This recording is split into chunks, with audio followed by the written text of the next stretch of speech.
একজন মানুষ বা পুরুষদের কিন্তু পুরুষ লিঙ্গ সহজে উত্থান হবে না এবং সেই ক্ষেত্রে পর্ন দেখলেও তার পুরুষ লিঙ্গ উত্থান হবে না এবং একটা পর্যায়ে কিন্তু পর্ন দেখার ফলে তার ইরেকটাইল ডিসফাংশন হবে, অর্থাৎ লিঙ্গ উত্থান না হয়ে বরং উল্টোটা হবে, লিঙ্গ শিথিল হয়ে যাবে। পর্নে আসক্তি কিভাবে সমস্যা করছে বা পর্ন আসলে ভালো না খারাপ সেই বিষয় নিয়ে মূলত কথা বলার চেষ্টা করব। হ্যালো ভিউয়ার্স, আসসালামু আলাইকুম। আমি ডক্টর নুসরাত জাহান দৃষ্টি, কাজ করছি ক্লিনিক্যাল সোশ্যাল ওয়ার্কার এবং সেক্সুয়াল হেলথ এডুকেটর হিসেবে আমার verified YouTube channel sex edu with doctor দৃষ্টির সাথে। গবেষণায় দেখা গেছে যে একটা নির্দিষ্ট গোষ্ঠী বা প্রতিদিন প্রায় হাজার হাজার মানুষ কোনো না কোনোভাবে পর্নে আসক্ত হচ্ছে বা পর্ন দেখছে এবং এর ফলে একদিকে যেমন তার মস্তিষ্কে তার প্রভাব পড়ছে, তেমনি অন্যদিকে তার সম্পর্কে প্রভাব পড়ছে এবং যার ফলে তার ভবিষ্যৎ কিন্তু সংকটাপন্ন হচ্ছে। অর্থাৎ পর্ন কিন্তু কখনোই ভালো দিক নিয়ে আসে না। পর্ন অবশ্যই আপনার শরীরকে, আপনার মস্তিষ্ককে, আপনার সম্পর্ককে, এমনকি আপনার ভবিষ্যৎকেও নষ্ট করে দিয়ে থাকে।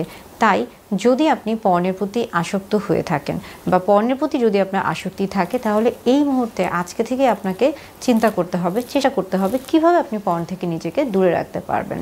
পর্ন দেখলে কি হয়ে থাকে? পর্ন দেখলে মূলত আমাদের মস্তিষ্কের যে ডোপামিন রয়েছে, অর্থাৎ আমাদের মস্তিষ্কের যে আনন্দ হরমোনগুলো রয়েছে, সেগুলো সক্রিয় হয়ে যায় এবং সেই ক্ষেত্রে দেখা যায় যে সেগুলো রিওয়ার্ড সেন্টার যেগুলো আমাদের রয়েছে সেগুলোকে অ্যাক্টিভেট করে সক্রিয় করে তোলে এবং একটা পর্যায়ে যেটা হয় যে স্বাভাবিকভাবে আমরা যে স্বাভাবিক কাজগুলো থেকে, সৃজনশীল কাজগুলো থেকে আমাদের মস্তিষ্ক যে আনন্দটা পেত, সেটা কিন্তু পর্ন দেখার ফলে পায় না এবং একটা পর্যায়ে গিয়ে যখন নির্দিষ্ট একটা সময় পার হয়ে যায়, অর্থাৎ বারবার পর্ন দেখা হচ্ছে, তখন দেখা যায় যে পর্নের প্রতি একটা আসক্তি চলে আসে এবং তখন স্বাভাবিক যে বিষয়টি সে দেখছিল একজন মানুষ, তখন সেই বিষয়ের প্রতি তার আর আসক্তি কাজ করে না, তখন তার আরও বাড়তি বিশেষ কিছু প্রয়োজন হয়ে থাকে এবং আসক্তি তৈরি হয়ে থাকে। যার ফলে দেখা যায় যে একজন মানুষ যখন পর্ন দেখছে, হয়তোবা প্রথম দিন সে 10 মিনিট দেখলো, পরবর্তীতে তার 20 মিনিট দেখার প্রতি একটা আগ্রহ থাকে এবং আস্তে আস্তে তার মস্তিষ্ক ওই বিষয়গুলোর প্রতি, আমরা বলছি যে সেন্সেশন, সংবেদনশীল আর হয় না, আরও পরবর্তীতে আরও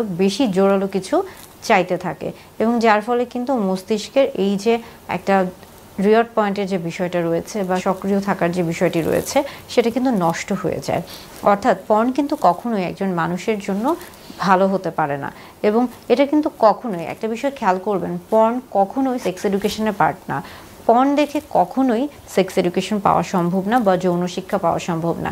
যারা এই ধরনের ভুল করে থাকেন, অনেকে মনে করে থাকেন পর্ন দেখে তিনি হয়তো বা যৌন শিক্ষা লাভ করবেন, তার এটা সবচেয়ে বড় ভুল ধারণা। পর্ন কখনোই যৌন শিক্ষা দেয় না, বরং যৌন শিক্ষায় বলা হয়ে থাকে কিভাবে পর্ন আপনার শরীরকে, আপনার স্বাস্থ্যকে নষ্ট করছে, ক্ষতি করছে। অর্থাৎ পর্নে আসক্তি খুব খারাপ জিনিস এবং পর্ন থেকে অবশ্যই বেরিয়ে আসার চেষ্টা করতে হবে। গবেষণা কি বলছে? গবেষণা বলছে যে যদি একজন মানুষ স্বাভাবিকভাবে ব্যায়াম করে থাকে, বিশেষ করে কার্ডিও, যেমন ধরুন হাঁটা, চলা, দৌড়ানো বা সাইক্লিং, এই জাতীয় ব্যায়ামগুলো করলে পর্নের প্রতি আসক্তি অনেকাংশে কমে আসে। আবার আরেকটি গবেষণায় বলছে বিহেভিয়ারাল এডিকশনে, সেখানে বলা হয়েছে বিশেষ করে যে যারা আসলে একা থাকেন বা একাকিত্ব বোধ করে থাকেন, বিভিন্ন ধরনের বিষাদগ্রস্ত অবস্থায় থাকেন, মানসিকভাবে ক্ষতিগ্রস্ত থাকেন, তাদের মধ্যে পর্ন দেখার প্রতি একটা আগ্রহ বা আসক্তি থেকে থাকে। অর্থাৎ একা না থেকে চেষ্টা করতে হবে অবশ্যই মিলিত বন্ধু বান্ধব, পরিবার, সমাজ, সবার সাথে মিলেমিশে থাকতে। তাহলে সেই ক্ষেত্রে পর্নের প্রতি এই যে আসক্তি, এটা কিন্তু কমে যাবে এবং কমে যাওয়াটা খুবই স্বাভাবিক। যদি কেউ পর্নে আসক্ত হয়েই থাকে, তাহলে কিভাবে তিনি সেখান থেকে নিজেকে পরিত্রাণ করবে বা কিভাবে সেই জায়গা থেকে তিনি নিজেকে বের করে নিয়ে আসবে, চেষ্টা করতে হবে অবশ্যই সবার সাথে মিলেমিশে থাকার। এবং একটা জিনিস হচ্ছে যে যদি কখনো কারো মাঝে এই জিনিসটা কাজ করে যে তিনি পর্নে আসক্ত হয়ে গেছেন, তার মধ্যে অপরাধবোধ কাজ করছে, সেই জিনিসটা থেকেও বেরিয়ে আসার চেষ্টা করতে হবে।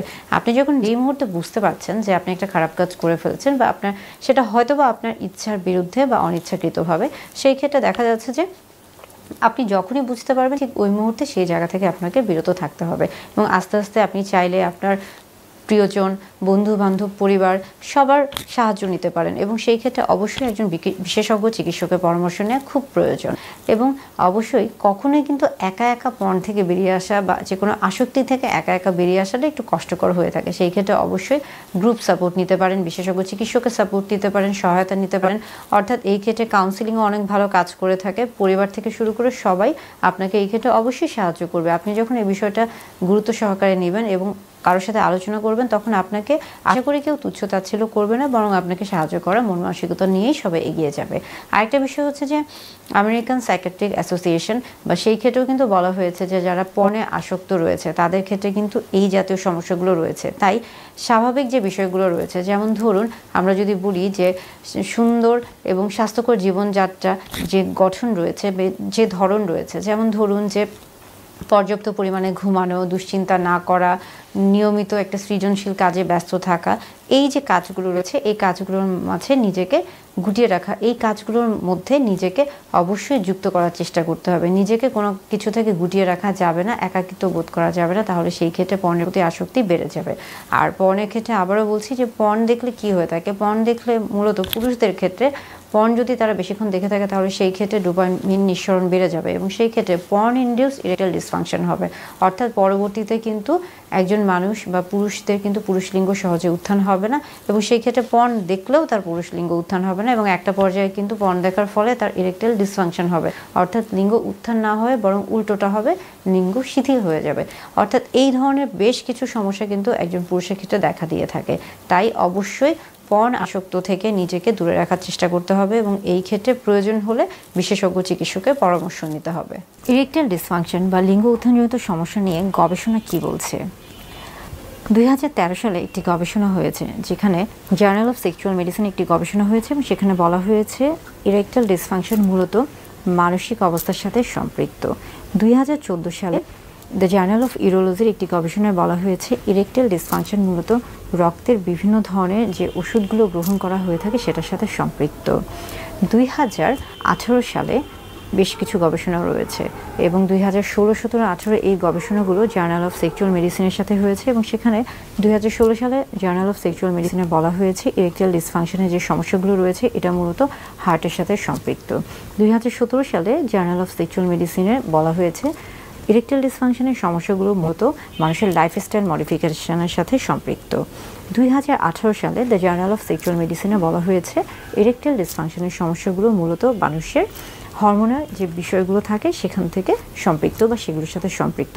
এছাড়াও আরও বেশ কিছু গবেষণা রয়েছে, যেমন 2018 সালে দ্য ক্লিনিক্যাল এন্ডোক্রাইনোলজিতে একটি গবেষণা হয়েছে এবং সেখানে বলা হয়েছে মানুষের এই যে ইরেকটাইল ডিসফাংশনজনিত পুরুষদের জীবনে যে সমস্যাগুলো রয়েছে এটা মূলত তাদের বিভিন্ন ধরনের হরমোনের সমস্যা যেমন টেস্টোস্টেরনের সাথে সম্পৃক্ত। এবং 2018 সালে আরেকটি গবেষণা হয়েছে যেখানে the American journal of medicine, সেখানে বলা হয়েছে পুরুষদের ইরেকটাইল ডিসফাংশন বা লিঙ্গ উত্থানজনিত এই সমস্যাগুলো অবশ্যই তাদের বিভিন্ন ধরনের হরমোনের সাথে সম্পৃক্ত এবং এখানে টেস্টোস্টেরন হরমোন অনেক গুরুত্বপূর্ণ একটি ভূমিকা পালন করে থাকে এবং পাশাপাশি তারা বলেছে যে বিভিন্ন ধরনের যে মেডিসিনগুলো খাওয়া হয়ে থাকে বা ওষুধ গ্রহণ করা হয়ে থাকে সেটার সাথেও এটার একটা সম্পৃক্ততা রয়েছে। অর্থাৎ ইরেকটাইল ডিসফাংশন বা লিঙ্গ উত্থানজনিত সমস্যা বিভিন্ন কারণে হতে পারে, অনেকগুলো কারণে এটা হতে পারে। হঠাৎ লিঙ্গ উত্থানজনিত সমস্যার যে কারণগুলো থাকবে সেই কারণগুলোকে এড়িয়ে চলার চেষ্টা করতে হবে, তাহলে খুব সহজে হঠাৎ লিঙ্গ উত্থানজনিত যে সমস্যা রয়েছে সেটা থেকে এড়িয়ে চলা সম্ভব।